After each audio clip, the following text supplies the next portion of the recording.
Hello everyone. Tonight, we're going to go deep beneath the cold stone floor of Westminster Abbey, where a silence has been fermenting for centuries.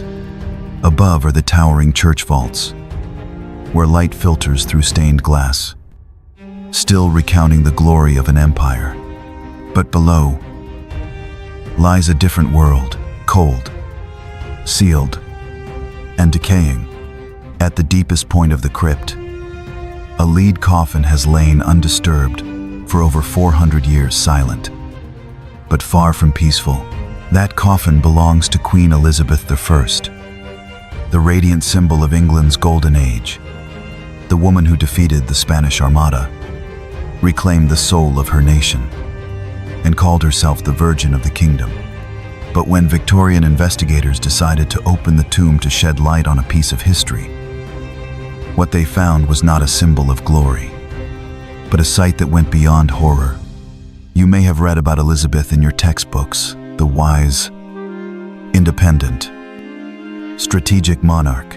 But tonight, you'll hear about another Elizabeth, the Elizabeth of post-mortem wounds, of melting flesh, of a fossilized heart, and a body turned into a zombie lab by royal ritual itself.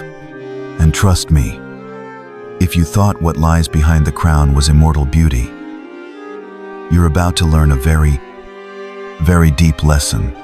But don't worry, you'll still sleep well, unless you wake up mid-dream from a mummy grinning at you. So before you lie back and relax, hit like and subscribe, but only if you truly think what I do here is worth following. And I'm curious, where are you listening from? And what time is it where you are? Leave a comment below, so I know you're not just a name floating in the night. Now, turn off the lights. Maybe switch on a fan for some distant wind sounds, and let yourself sink into tonight's journey. In 1603, winter slowly faded over the gray rooftops of Richmond Palace, inside a dimly lit bedchamber. Elizabeth Tudor, a queen who had ruled for nearly half a century, was facing the one thing she could never control: death. But she refused to lie down. For many days, she stood, trembling but holding herself upright, as if, so long as she did not fall, death would not dare come closer. She refused the bed, refused rest, refused medicine. Her attendants whispered that the queen was afraid to sleep, not because of dreams, but because she believed that once she drifted off, she would never wake again. Elizabeth wasn't just afraid of dying. She feared what would happen after death. All her life, she had lived in the shadow of royal corpses. She remembered her mother, Anne Boleyn, executed and buried in a cheap box. She had heard tales of her father, Henry VIII, whose body exploded in its coffin from bloating. These images clung to her memory like an indelible stain, and she knew well the laws of the English crown. Once she closed her eyes, her body would no longer belong to her. It would belong to tradition, to ceremony, to physicians and embalmers, people who saw her remains as a heritage to be handled by, rather than a human deserving reverence. In the dark of the palace, royal doctors had already begun preparing, even while she still breathed. Scalpels were sharpened. Herbs, wine, and oils gathered not to heal, but to cleanse the corpse to come. They told no one. They never asked her. To them, the death of a queen was a ritual, nothing more. Finally, in the early morning of the 24th of March, just as the clock struck 3, Elizabeth fell like an ancient citadel collapsing. No one could hold her up anymore. Queen Elizabeth I was dead. No family, no imbrasi, just a few loyal servants staying not out of love, but out of duty. And in that very instant, her body was taken. The hands that had once signed Mary Stuart's death warrant were flipped over. The face, once masked by thick white powder, peeled to reveal yellowed skin riddled with sores from decades of mercury-laced cosmetics. Her lips swollen, teeth darkened, false hair falling in wisps from her bald scalp. Even in death, Elizabeth was not granted peace. The first incision was made beneath her chest. A foul sweetness rose, thick and nauseating like honey stirred with rot. Everyone in the room held their breath, both literally and figuratively. One by one, her organs were removed: liver, lungs, a heart, womb, all studied, then stuffed with spices and buried separately. Her brain, the very thing that had ruled an empire, was pulled out through her nose with a long metal rod, crushed, and extracted in gray chunks like cold sludge.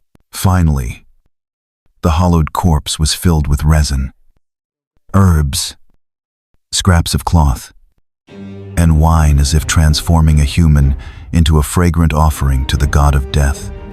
From a distance, she might still have looked like she was merely asleep, but up close, she was no longer Elizabeth. She was a wax statue, half human, half object, a queen-turned ritual artifact, buried in silk and perfume, to deceive the public with a grand funeral. While hiding a truth no one dared speak aloud. But the difference was, the queen had begged to be left alone. She had said clearly, "Do not cut me. Do not tear me apart. Let my body return to the earth whole." That request was completely ignored. That afternoon, the royal physicians began the procedure. The room was sealed, curtains drawn, no prayers, no farewells, only the scent of wine, vinegar, wax, and fear. The chief physician, known as the sergeant surgeon, led the team /and surgeon. In his hand was a set of surgical knives forged from refined steel, blades sharp enough to slice through flesh beneath a cloak without making a sound. They began with a long incision beneath the sternum. Immediately, putrid gas burst forth like a final breath held for too long.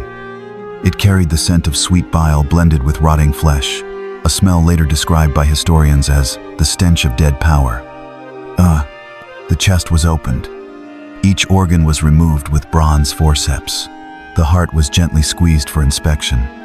The liver was swollen. The lungs were darkened, as if they had held in a lifetime of breath. All were placed in wooden trays, temporarily soaked in wine, before being handled separately. Then came the brain. They did not open the skull. Instead, they used a long iron rod, inserted through the nose, a technique borrowed from the ancient Egyptians. They pierced the base of the skull, twisted sharply, then pulled out chunks of gray matter with a hooked tool, bit by bit, until the head was completely hollow. The head that once thought like an empire now scraped clean by hand. Once the body was emptied, the stuffing began. Resin to mask the smell, agar wood for ceremony, aloe, cinnamon, star anise, dried chamomile, sweet grass to preserve tissue, wood shavings and fabric scraps to restore shape. The stomach was filled with myrrh and cotton soaked in strong spirits. The womb was lined with oiled paper, as if someone still hoped to uncover the virgin's secret at the very end of that body. Finally, the incision was sewn shut with coarse linen thread, and her face was plastered with a thick layer of wax to conceal decay. A red wig mimicking her youthful hair was carefully placed upon her head. Her withered lips were repainted with blood-red rouge. From afar, Elizabeth appeared to be at rest, but up close, she resembled a forgotten royal doll, beautiful, rigid, and no longer human. In the end, she was dressed in a purple velvet gown embroidered with gold thread, a Tudor crest pinned to her chest, and laid in a lead coffin weighing hundreds of kilograms, sealed with beeswax and royal stamps. No one was allowed to see her face again, not because she was finally at peace, but perhaps because even the embalmers couldn't bear to face her gaze if those eyes were ever to open again. Queen Elizabeth I's funeral was staged like a grand tragedy. where death was disguised as eternity, and rot was wrapped in velvet and incense. London, April 1603. The sky was shrouded in a gloomy silver gray, as if the heavens themselves mourned the woman once called the Mother of England.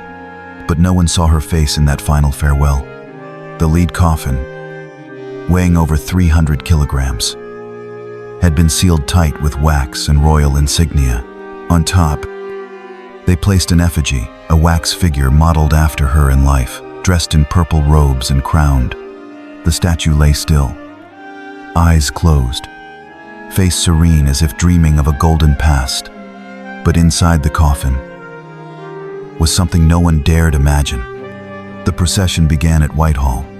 The crowd stretched for over a mile. More than one. 0 people participated. Along the cobbled streets where citizens crowded the edges, slow drumbeats echoed like the heartbeat of England itself. Halting beat by beat, nobles wore black, clergy wore shimmering white vestments, black flags, purple banners, and white flowers lined the path. All bowed their heads as the funeral carriage passed. But in the air, something felt off. The pallbearers whispered about sounds they had heard. Tapping, hissing. A wheezing noise escaped from within the lead-sealed coffin. One guard later recalled, "I thought I misheard." But no, there was a sound, like a feast rotting from the inside.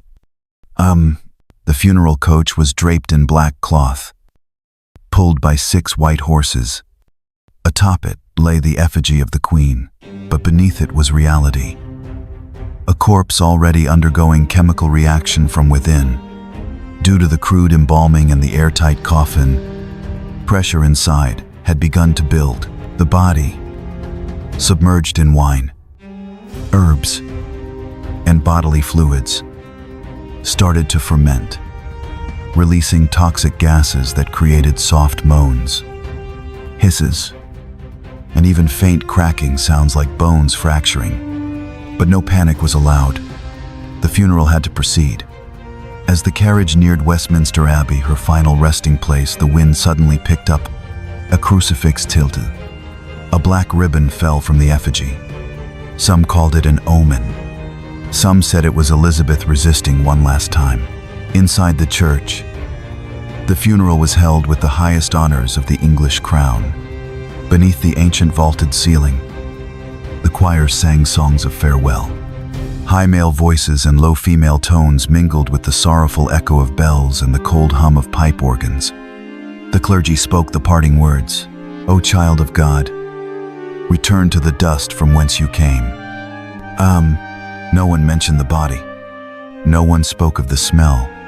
No one questioned the hissing sounds from the coffin. At last, the coffin was lowered into the crypt beneath the church floor, where her grave had been prepared.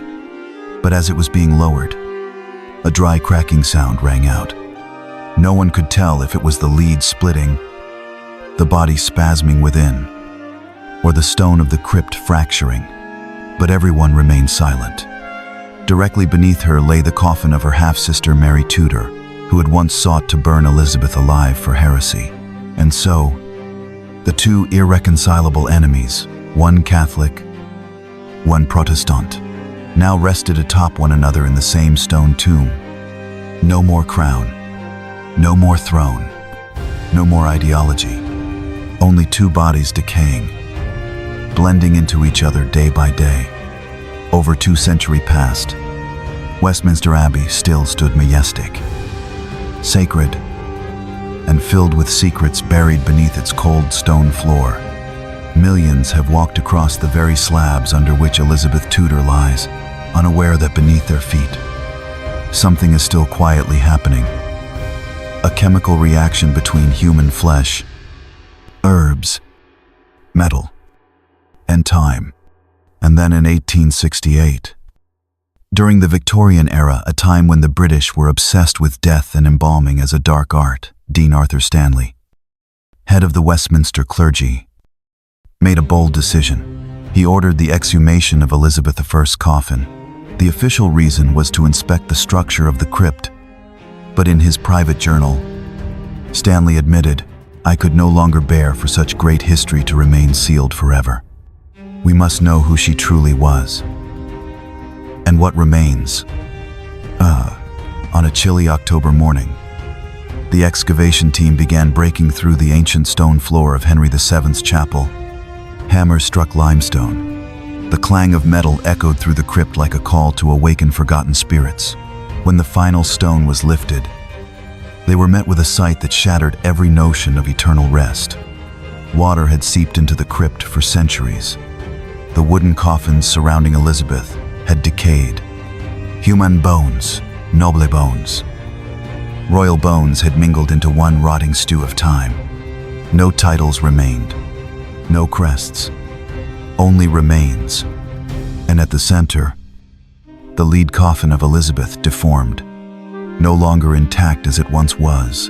The pressure from Mary's coffin placed directly above combined with moisture, temperature, and internal chemical reactions had caused the two layers of lead to sag and begin to merge. Two women who had hated each other to the grave were now fused, not by rage, but by metal. They decided to open the coffin. No prayers, no trumpets, only a team of historians, doctors, clergy, and a few workers equipped with gloves, crude masks, and an unprecedented curiosity. As the lead lid was lifted, the air changed color.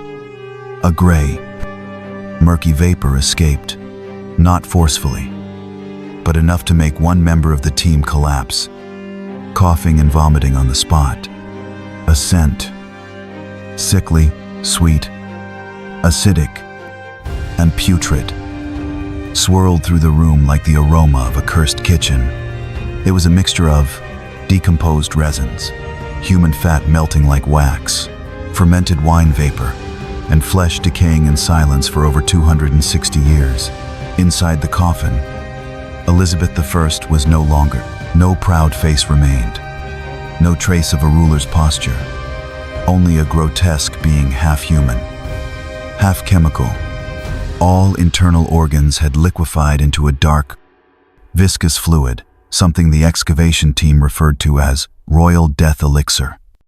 Her head, once crowned, had caved in. The wax mask applied during embalming had melted, forming strange folds like the visage of a medieval demon. Her skull was sunken on one side. Blackened teeth jutted eerily from the gums, as if grinning a deadly smile. But the most horrifying detail lay in the heart. In a small lead box beside the body, they found a dense, dark red mass, solid and glistening. Upon analysis, it was discovered that the mass was no longer organic tissue. It had crystallized into something resembling a synthetic gemstone. Her heart surrounded by mercury, lead, resins, and other compounds had undergone a molecular transformation. It was no longer an organ of life, but a stone of death, beautiful, toxic, and impervious to decay. Elizabeth had become a fossil of herself. Dean Stanley, the man who initiated the exhumation, was never the same afterward. He began preaching differently. No more about glory, only about decay, pride, and the cost of power. Before his death, he wrote in his journal, "We have seen the empire in rot, and I now understand. The immortality man dreams of is a curse. Elizabeth has not found peace. She is imprisoned by what we call eternal glory." Some notes in Westminster's archives mention that after that day, whenever it rained heavily, faint tapping could be heard beneath the stone floor. No one investigated. No one wanted to know more. The crypt was sealed again, this time forever. No curse was officially recorded in writing. But after the coffin was opened, everyone involved began to change in ways no one could explain. First was James Kershaw, a skilled stonemason. the first to strike the chisel against the stone covering the coffin. Less than a week after the excavation ended, his wife reported that he suffered from chronic insomnia, frequent night terrors, trembling hands, and incoherent muttering. She looked at me. "She's not dead. She's only closed her eyes." 2 months later, he fell from a church scaffold, breaking his neck. It was ruled a workplace accident, but a coworker later said that just before falling, Kershaw stared fixedly at the chapel wall and whispered, "She's there. Don't let her touch me." The second was Dr. L. Thomas Everly, an anatomical expert who led the post-mortem examination inside the crypt. He was the first to touch the sunken skull of the Queen, and the one who removed her crystallized heart from the lead box. In his personal journal, found after his death, were lines written in red ink. "Her heart had a rhythm. I felt it, not a beat. Reverberation, like a mad whisper inside me. She doesn't need a voice. She has silence. And that silence is corroding my brain, piece by piece." Everly became deeply disturbed. He quit teaching at the university, burned all of Elizabeth's samples, and lived in seclusion in a locked room in Oxford. A year later, he slit his wrists in a bathtub. Written in blood on the wall was a single sentence: "Her Majesty never died. She dissolved." Dean Arthur Stanley, the man who ordered the exhumation, lived longer, but he was never a minister in the same way again. From a preacher with a commanding voice, he became a whisperer. In later services, he often spoke of a great rot creeping through every wall of the empire. In 1873, he abruptly resigned, saying he was no longer worthy of preaching about God because he had seen the true face of immortality. Before his death, he left a sealed letter to the chapter: "Pour concrete over the crypt. Place a stone no less than 5 tons atop it. Do not ever let the light touch her again." Was it a curse? No one could say. But after the exhumation, strange phenomena began to occur inside Westminster Abbey. Visitors reported hearing faint tapping beneath their feet, like fingernails against a metal coffin lid. Sometimes, a soft hiss echoed in the darkness even when there was no wind, and no one nearby. One night, a new night watchman named Alfred heard footsteps behind him in the chapel corridor, but turned to find no one there. The next day, Isaac it, saying, "I'm not afraid of ghosts." But what I heard was a silence that had shape. The chapel floorstones began to change color. A few years after the exhumation, the stones directly above Elizabeth's grave began to stain with dark red patches, as if blood had seeped deep into the limestone. Conservators explained it as oxidation of metals and residue wine from the body's purge. But the scent from the area made people uneasy. It wasn't rot. It was the aroma of half-burnt agarwood, mixed with crushed rose petals, faint, but always present, no matter how much they cleaned. In 1891, a group of medical students requested permission to revisit the records and reopen the coffin. The request was denied, but in the response letter, a bishop wrote, "She is no longer the Queen. She is a lesson, and we should not reopen that lesson." The question remains: what did Elizabeth leave behind after death? Not the throne, not the crest, but a body turned into a symbol of eternal horror, not in something supernatural, but in the natural turned upside down, a body that did not vanish, and yet was no longer whole. A heart turned to gemstone, a face that once was legend, now collapsed into itself. That is the most terrifying thing, not to be cursed, but to be seen in naked decay, to be remembered through decomposition, Elizabeth I once wrote, "I know I have but the body of a weak and feeble woman, but I have the heart and stomach of a king." But inside that lead box, that very heart was melted by ambition, by ritual, and by the fear of death. Perhaps the real curse was never aimed at those who opened the tomb. It was aimed at us, the ones who still believe that power can outlast time. In the ancient stone corridors of England, where aristocratic portraits still gaze down from walls faded by time, there exists a quiet, secret tradition once seen as the ultimate rite of power: embalming. Unlike the Egyptians whose mummies were displayed publicly as part of religion in England, embalming was not a widespread custom. It was a silent privilege, reserved only for the highest nobility and royalty, those who needed to remain present long enough after they stopped breathing, so that their deaths could be performed as a final act on stage. During the medieval period, the English had no true embalming techniques. Bodies were usually buried deep, placed in stone crypts, or covered with lime to slow decomposition. But for monarchs whose state funerals could last from several weeks to over a month, the body needed to be preserved longer. And so, the art of embalming emerged. At first, it was merely a way to suppress odor. But over time, embalming became a kind of cosmetic power dressing for death. By the 16th century, during the Tudor era, this tradition reached its peak. The dead were not merely to rest.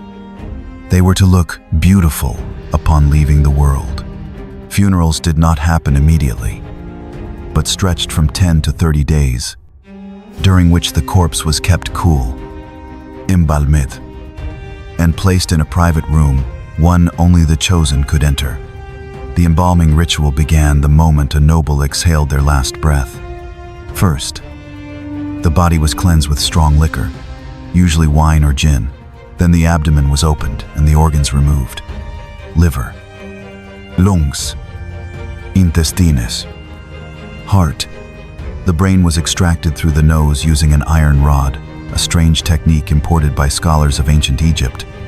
Once all soft tissue had been removed, the cavities were stuffed with a blend of cinnamon, resin, lizzie, agar wood, star anise, and linen soaked in alcohol. The skin was rubbed with salt, the belly stitched with hemp thread, and the entire body coated in wax or tar to seal out air. Some corpses were even fitted with wax masks to create a serene sleeping expression. Wigs were attached, cheeks were painted, and the body dressed in royal garments ready for the final curtain. For the English crown, embalming was not just a biological rite, it was a political weapon.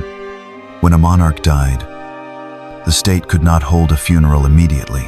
Time was needed to spread the news across the realm, to prepare a procession through major cities, and to give subjects time to come and kneel. Thus, the body needed to hold its shape long enough. To do this, beyond embalming, they crafted a wax effigy replicating the monarch's likeness in life, dressed in courtly robes, and laid atop the coffin lid. That figure would rule in place of the dead throughout the farewell journey, while the real body, already beginning to decay, lay beneath wood and lead, silent, hidden. The problem was, the substances used for royal embalming, though fragrant and solemn, were extremely toxic. Mercury was used to ward off bacteria, but it corroded tissue if not properly sealed. Lead and tin were molded into facial masks or used to seal the mouth, but when they reacted with alcohol and bodily fluids, they produced acid. The herbs, if not carefully regulated, could actually accelerate fermentation. The result, many royal corpses, when exhumed after centuries, had turned into a kind of biological slurry where fat, blood, resin, and fermented wine blended into an unnamed historical sludge. That is why, starting in the 18th century, many royals and noble families began to abandon embalming. The church argued that tampering with the body after death defied God's will. The medical community realized that embalming didn't actually preserve the body as well or as long as people believed. And the public grew increasingly disturbed by tales of foul odors seeping from lead coffins, or hissing sounds from gas-filled corpses during funeral processions. Still, some old noble families, those who clung to tradition more than reason, quietly continued the ritual. In private crypts, in darkness, known only to themselves.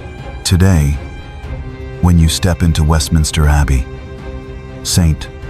George's Chapel, or any royal chapel, you may feel just a faint chill beneath your soles.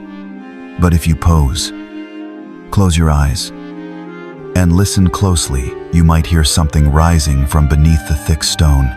Not crying, not calling, but the sound of time taking a deep breath to hold the final form of those who once believed they could be immortal. And so Elizabeth was laid to rest, beside the sister who once sought to send her to the pyre. Two queens, two faiths now lying atop each other, with no throne left to divide them. But that was not the most haunting memory she carried. No, what truly frightened Elizabeth to her final breaths was the death of the man who had sired her, Henry VIII, King Henry VIII, founder of the Church of England, husband to 6 wives, and father to Elizabeth. I died in a decay so monumental, it became legend. He was a famous monarch, but also a living contradiction, obsessed with power, ritual, war, and food. A great deal of food. In his final years, Henry VIII became a monument to himself, morbidly obese, unable to walk unaided, plagued by gout, diabetes, ulcerated legs, and forced to wear a reinforced leather harness to prevent his organs from crushing his pelvis.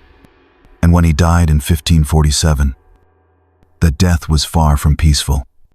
At the time of his passing, Henry weighed nearly 180 kilograms. Royal doctors decided not to open the body, fearing no one could stitch it back together. Instead, they packed herbs around the corpse, wrapped it in linen, and placed it in an oak coffin lined with lead. The coffin was sealed, then carried by horse-drawn carriage from London to Windsor, a journey of several days. And during that journey, the enormous body began to work on its own. Rotting flesh produced gas. Gas produced pressure, and pressure produced an explosion. At St. George's Chapel, where the coffin made a brief stop before burial, night guards reported hearing a heavy pop sound from inside the coffin. When they opened it to investigate, they were horrified to find the king's corpse had exploded from within. The skin of the abdomen had split open. Bodily fluids, fat, and blood had poured out, soaking the royal burial linens. A stray dog, according to legend, was seen licking the blood that seeped from the base of the coffin onto the church floor. The incident became a collective nightmare. Some priests whispered, "The prophecy has been fulfilled." For earlier, a theologian had warned, "As with Ahab, the king shall die unlamented, and dogs shall lick his blood." Henry VIII was buried hastily. No wax effigy, no golden procession. He was lowered into a massive grave inside the chapel directly beneath the pulpit, as if placed there to forever hear the sermons of the church. No monument was raised over his tomb. No song was composed.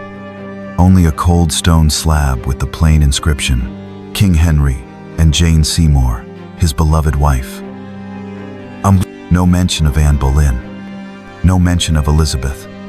And perhaps it was this, that death soaked in pus and followed by bitter silence, that burned itself into Elizabeth's memory. She once pleaded with her attendants, "Do not let me be like my father. Do not let me burst in the dark." But Ironically, her body too was cut open, her brain extracted, her cavities packed with herbs, and her coffin sealed with lead just the same. And more than 2 centuries later, when her tomb was opened, she had melted and collapsed like a candle burning slowly in the church. From Henry to Elizabeth. From the king who ate himself to detonation to the queen who refused to lie down for fear of being dissected alive. One thing became clear. The more one tried to be immortal, the more grotesquely one decayed. Not because of a curse, but because the fear of death itself imprisoned them even before they had died.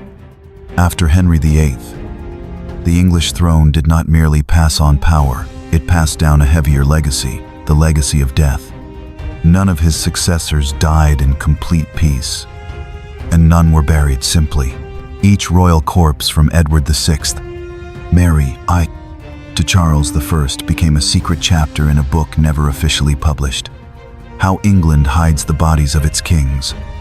Edward VI, the boy king who never grew up, the only legitimate son of Henry VIII. Edward VI ascended the throne at age 9 and died at just 15. His death came quietly. No rebellions, no assassins, only coughing up blood, growing thinner by the day, and wide eyes at the very end, as if he saw something the living were not meant to see. Edward's body was poorly embalmed, placed in a wooden coffin lined with lead. No wax effigy, no monument. He was buried at Westminster Abbey, beneath the floor, without a grave marker, as if the crown wanted to bury the truth that an empire had once rested in the hands of a boy who never got the chance to become a man. Mary, Bloody Mary, and the lingering shadow of doubt. After Edward came Mary, daughter of Catherine of Aragon, a fervent catholique, the one who burned over 300 Protestants alive. When she died, the court held a full state funeral. But the public remained skeptical. Some believed she died of uterine fibroids. Others claimed it was a phantom pregnancy or an unnamed cancer. Her body was carefully embalmed and buried at Westminster Abbey. But the irony was, she was placed directly beneath and later literally under the body of Elizabeth, the half-sister she had despised all her life. In death, Mary still lay lower than her Protestant sibling, as if bound by a royal curse no ritual could undo. Charles I, the beheaded king, buried in secret darkness. No one died a more catastrophic death than Charles I, the king overthrown and executed by his own people in a public square. On the 30th of January, 1649, after being condemned for treason, Charles's head was stitched back onto his body with coarse thread. His corpse was bathed in wine, then perfumed with spices. But strangely, no state funeral was held. The Stuart dynasty had been overthrown. England was now a republic, and Charles I, a true king, was buried secretly in St. George's Chapel at Windsor Castle. Beneath a side door, no music, no anthem, no wax effigy, only darkness, and the footsteps of those who didn't want to be seen carrying a king to his grave. Charles II, embalmed in a half-modern, half-magical fashion, the son of Charles I, Charles II, was restored to the throne after the Republic. He died of a stroke after years of indulgence in luxury and medicine. His body was embalmed meticulously in the new style, an incision from neck to abdomen, organs removed and set aside, then sewn back together with silver thread. The entire body was wrapped in linen, soaked in alcohol, coated in beeswax for form, and placed in a coffin lined with black velvet. Charles II was interred in St. George's Chapel, the same place where his father had once been buried in secret. But this time, the ceremony was grand, too grand. A choir sang for 3 hours. His wax figure atop the casket was repainted 3 times. The coffin was gilded, velvet-lined, and sealed with 12 iron locks, as if they feared he might come back. George III, the Mad King, and his descent into oblivion. George III, remembered for losing the American colonies, had a strange death. He spent his final years in a state of madness, unable to recognize even his own children, often speaking all night to God. When he died, his body was buried quickly at Windsor, with minimal embalming, as the family did not wish to prolong the mourning. But one detail went unspoken. George III was buried with his wooden flute, the very instrument he was said to play each night to soothe himself in his madness. Elizabeth II, the modern farewell. And then, over 400 years after Elizabeth I, another Elizabeth passed. Elizabeth II, the longest reigning monarch in British history. No embalming, no wax effigy, just a 250-kilogram oak coffin, lined with lead, commissioned 30 years earlier, draped in the royal standard, bearing the crown, the sword, and a closed chapter of history. She was buried in the King George VI Memorial Chapel, beside her husband, Prince Philip. And perhaps it was that very simplicity, no wax, no liquor, no herbal perfume, that became the most peaceful farewell in centuries of panic-ridden, chemically entombed royal remains. If the corpse is the final vessel of power, then how a culture treats its dead is the truest mirror of its obsession with eternity. In Britain, we see lead-lined coffins, wax effigy, corpses stuffed with resin and sealed in silence. But across the world, in Egypt, France, China, or Vietnam, other cultures have found their own ways to keep the dead, not to resurrect them, but to delay the pain of loss. United Kingdom, sealing power in layers of lead and perfume. Embalming in England is not as widespread as often imagined. It was reserved exclusively for royalty and the highest nobility, and not intended to preserve the body forever, but only for a few weeks, just long enough for the state funeral, processions, and the display of a ceremonial effigy. The typical process involved washing the body in strong alcohol, incising the abdomen to remove internal organs, stuffing herbs like anise, cinnamon, resin, extracting the brain through the nose, sewing the body shut with hemp thread, wrapping in linen soaked in spirits, then coating with wax or sealing with lead, substances like mercury. Lead and vinegar were commonly used, but these very elements often cause the body to melt faster or explode from gas buildup inside sealed coffins. This was not preservation. It was a symbolic political ritual. Ancient Egypt, a 70-day journey to immortality. Unlike England, Egypt regarded mummification as a sacred religious rite available to all social classes, not just royalty. They believed, if the body remains, the soul has a path to return. Egyptian mummification was astonishingly complex. All internal organs were removed and placed in 4 canopic jars, representing 4 gods. The body was dried using natron salt for 40 days. It was then stuffed with cloth, sand, sawdust, or resin to restore shape. The skin was anointed with oils and wrapped in dozens of linen layers. Finally, the opening of the mouth ritual was performed to return speech to the dead. Many mummies have endured over 3,000 years. No explosions, no melting, a complete victory of humanity over decay. France royal embalming and the aesthetics of death. In France, embalming was the final mark of dignity, but not granted to all.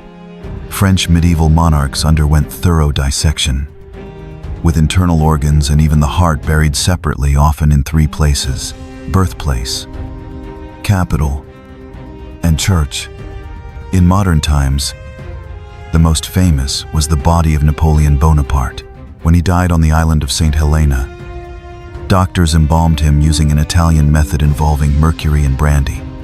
50 years later, When France exhumed the body to return it to Paris, they were astonished.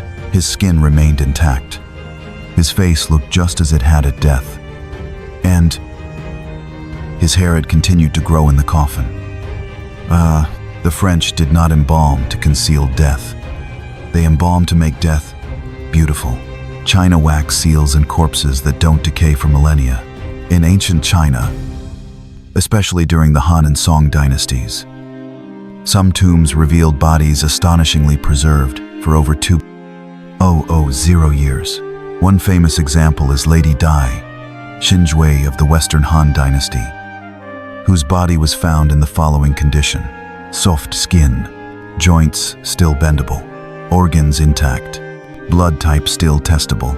The reasons believed were 3 layered nested coffins, surrounded by charcoal and oily clay, the body immersed in a mysterious liquid still unsolved today. Unlike in England or Egypt, the Chinese believed the dead continued to live on in the yin world. Thus, the body must be intact, belongings must be plentiful, and the tomb's feng shui must be precise. Perhaps the most terrifying thing is not death itself, but being erased from history when you were once an empress, a queen, once had a throne beneath your feet. And in the end, not even a stone bears your name. 3 women, 3 brief reigns, 3 heads severed, wrapped hastily in cloth, then buried in unmarked graves. No one called them the late empress. No one held a mourning rite. No one carved a single word on their tombstones. And thus, their deaths were not simply an ending, but a command to delete every chapter in which they once appeared.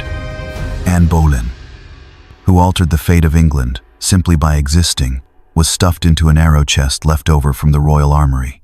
Catherine Howard, only 19, had to watch her former lover executed before her eyes, before walking to the scaffold and whispering, "I do not die guilty of betrayal, but of love."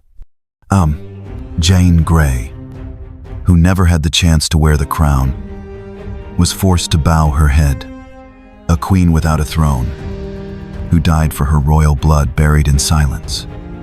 Too young for politics, yet too dangerous to be spared. These women were not embalmed like Elizabeth. No wax masks, no crown atop their coffins. They were not revived in statue, in poetry, or in royal dreams. All that remains of them are quiet bones beneath a flat stone, passed over by tourists who never pause. The irony is, they are not buried so deep they cannot be found. They lie within the grandest, most sacred chapels of England, St. Peter ad Vincula, at the heart of the Tower of London, just a few walls away from the throne. They rest there in the belly of the empire they once belonged to. Not far, but unmentioned, perhaps because they died the wrong way. And as temp, not in war, not in childbirth, but for loving the wrong man, for defying the wrong person, for doing what society at the time could not allow a woman to do, choose, and speak. And in that silence, they remain imprisoned, not by the realm of the dead, but by the censorship of historical memory. When a woman is no longer allowed to exist on paper, even if her bones remain intact, she is treated as though she never lived. That is a second execution, not by blade, but by rewritten history. Yet tonight, in this quiet darkness, as you remember them, as you speak their names, Anne, Catherine, Jane, they are not truly dead. You have opened the door to the memory where they were locked away. You are bringing them into the light, not with a crown, but with compassion. And perhaps that was all they ever longed for, to be heard, even if late, even if gone, even if only for one night. In the end, the strange truth is, everyone embalms but no one defeat death. The English sealed bodies with lead and ceremony. The Egyptians prayed for 70 days. The French painted death like a masterpiece. The Chinese used chemistry and feng shui. The Vietnamese laid the body gently, but cared deeply for the soul's dream. Eich culture says, "Don't forget me." But each also whispers, "I'm not ready to vanish." In the end, all the efforts to preserve the body, whether sealed in lead, packed with spices, wrapped in linen, or buried deep in the earth, are just humanity's quiet way of saying, "I'm not ready to be forgotten." Because what we fear is not just death, but dissolving without a trace, being erased. The Egyptians made mummies so the soul could return. The English placed wax figures atop coffins so the people could bow in farewell. The French painted lips in crimson, making death their final work of beauty. The Chinese built entire worlds in tombs filled with cinnamon, charcoal, jade, and secrets. And the Vietnamese, more quietly than anyone, whispered beside a bowl of incense, "May you go in peace. The living will not forget." But the bitter irony is, the more we try to preserve, the faster the body rots. The more we resist nature, the more terrifying, chaotic, painful, and treacherous death becomes. Henry VIII, who exploded in his coffin. Elizabeth I, who melted inside her sealed lead tomb. Napoleon displayed as immortal, only to be unearthed 3 more times. And all the mummies, even if intact, are now exhibits in the Museum of Time's Futility. The true death does not lie inside the coffin. It lies in the fading memory of the living. You can seal 100 coffins with wax, gold locks, spells, incense. But one day, when no one speaks your name, you vanish, not by rot, not by decay, but simply by no longer being slick. Perhaps eternity is not in a preserved body, but in stories like tonight's, where names Elizabeth, Henry, Charles, Xin-Jue, Napoleon are spoken again, not because they're still here, but because they once were, fully alive, fully human. So if tonight you're listening to these words in the dark, in a quiet room with only the fan humming and the soft glow of a nightlight, know this: you are doing something extraordinary. You are keeping someone from being forgotten. And that, perhaps, is the greatest embalming memory has ever known. May your sleep be peaceful tonight. And if you feel this journey was worth continuing, leave a trace, a like, a comment, a subscription, so that next time night returns, we can walk together again through the places where history and dream blend like the final scent of a soul remembering it once lived.